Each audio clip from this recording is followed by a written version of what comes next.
دوسری شادی کرنا بالکل جائز ہے، کوئی اس میں دو رائے نہیں، اگر کوئی حق ادا کر سکتا تو کرے، لیکن نبی پاک علیہ السلام نے سیدہ خدیجہ الکبریٰ کی موجودگی میں دوسرا نکاح نہیں کیا۔ اعلیٰ حضرت بریلوی رحمۃ اللہ علیہ حج کے لیے تشریف لے گئے تو وہاں جتنے علماء اس وقت موجود تھے وہ سارے آ کے بیٹھ گئے، حضور ہمیں حدیث پاک پڑھا دیں، ہمیں تفسیر کے اسباق پڑھا دیں، ہم شاگرد بننا چاہتے ہیں، اسناد لے رہے ہیں۔ اب اس زمانے میں لوگ 6 ماہ، سال اس سے بھی زیادہ حرم شریف میں رہتے تھے، تو وہاں کچھ لوگوں نے کہا حضور اتنا عرصہ آپ کو یہاں رکنا ہے تو آپ یہاں نکاح کر لیں۔ فرمانے لگے دوسری شادی جائز بھی ہے اور میں اس کی طاقت بھی رکھتا ہوں، لیکن اعلیٰ حضرت فرمانے لگے میری اہلیہ نے نا تکلیفوں میں میرا ساتھ دیا ہے، میں اسے وقت نہیں دے پایا، دین کے کام میں لگا رہا، لیکن اس خاتون نے بڑی نیک نامی کے ساتھ میرے ساتھ زندگی بتائی ہے۔ یہ اعلیٰ حضرت کے لفظ ہے۔ فرمانے لگے میں طاقت بھی رکھتا ہوں، شریعت کی اجازت بھی رکھتا ہوں، لیکن میں دوسری شادی اس لیے نہیں کروں گا کہ میری بیوی کو تکلیف ہوگی۔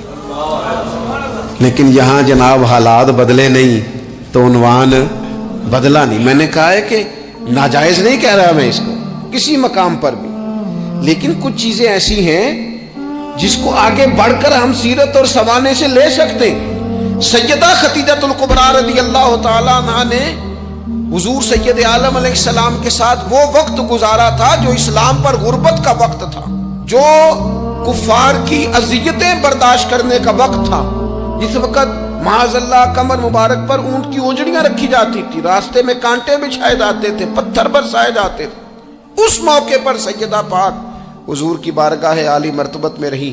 حضور کی ہر زوجہ کی کیا شان ہے۔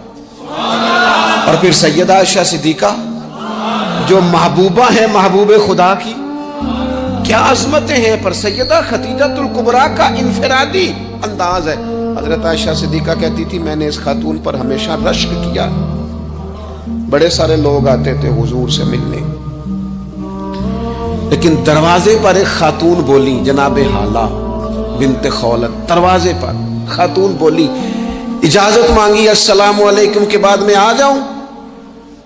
تو سیدہ عائشہ صدیقہ فرماتی ہے محبوب نے جھٹ سے چہرہ مبارک اٹھایا، فرمایا یہ تو حالہ کی آواز ہے، یہ تو خدیجہ کی بہن ہے، یہ دیکھو کتنی آواز ملتی ہے، تو خدیجہ کی بہن ہے، حالہ کی، جلدی سے بلاؤ۔ کہتے وہ آ گئی، بیٹھی، چلی گئی۔ میں نے عرض کی حضور اللہ تعالیٰ نے آپ کو بڑی بہتر ازواج دی ہیں، پر اس خاتون کا بڑا ذکر کرتے ہیں۔ تو سیدہ کہتی ہیں دیکھتے دیکھتے ہی حضور کے آنسو چھلکے، دیکھتے دیکھتے ہی رخساروں سے وہ نور بھری لڑی مبارک داڑھی کے قریب آنے لگی۔ محبوب فرمانے لگے جب لوگوں نے میرا حوصلہ توڑا تو عائشہ خدیجہ نے مجھے حوصلہ دیا، کہا لوگوں نے میرا انکار کیا، وہ مجھ پر ایمان لائیں، لوگوں نے مجھے جھٹلایا، انہوں نے میری تصدیق کی، اور پھر کہا اللہ نے مجھے جو اولاد دی وہ بھی خدیجہ الکبریٰ کے بدن سے دی۔ وَلَا تَنْسَبُوا الْفَضْلَ بَيْنَكُمْ، آپس میں ایک دوسرے کے احسان بھلا نہ دو۔ وہ جس نے ایک موقع پر جب تم قرض میں الجھ گئے تھے تمہارے ساتھ نیکی کی ہے وہ تمہیں ساری زندگی یاد رہی، اور جن بھائیوں نے، جس اہلیہ نے، جن دوستوں نے، ماں باپ نے، قریبی عزیزوں نے زندگی تمہارے نام کر دی وہ تمہیں بھول گیا ایک منٹ میں۔ اپنی زندگی احسان مندی والی ہو، اس میں حضرت ابوبکر صدیق رضی اللہ تعالیٰ عنہ نے بڑا کریم محبوب کا ساتھ دیا۔ ایک موقع پہ نہیں درجنوں مواقع پر حضور نے فرمایا میں نے سب کی نیکیوں کے بدلے دے دیے، ابو بکر کا بازو تھام کے لے جاؤں گا، رب ہی اسے اجر عطا کرے گا۔ حضرت صدیق اکبر رضی اللہ تعالیٰ عنہ کی ان باتوں کو میرے کریم نے ہمیشہ، بلکہ حضرت عمر کہتے ہیں میری اور جناب صدیق اکبر کی کسی بات میں شکر رنجی ہو گئی تھی، اور جناب صدیق حضور کے پاس چلے گئے اور جا کر کے عرض کیا کہ یا رسول اللہ صلی اللہ تعالیٰ علیہ وآلہ وسلم یہ معاملہ ہو گیا ہے۔ حضرت سیدنا ابو بکر صدیق کی بات سن کے حضور خاموش ہو گئے۔ حضرت صدیق نے عرض کی حضور میں نے کہا بھی تھا، عرض بھی کی تھی، لیکن عمر فاروق مانے نہیں، یہ اگر کوئی بھائی معذرت کرے تو اس کی قبول کر لینی چاہیے۔ ہمارے ہاں نا احساس ہونے پر منتیں کرتے دیکھے ہیں میں نے بھائی،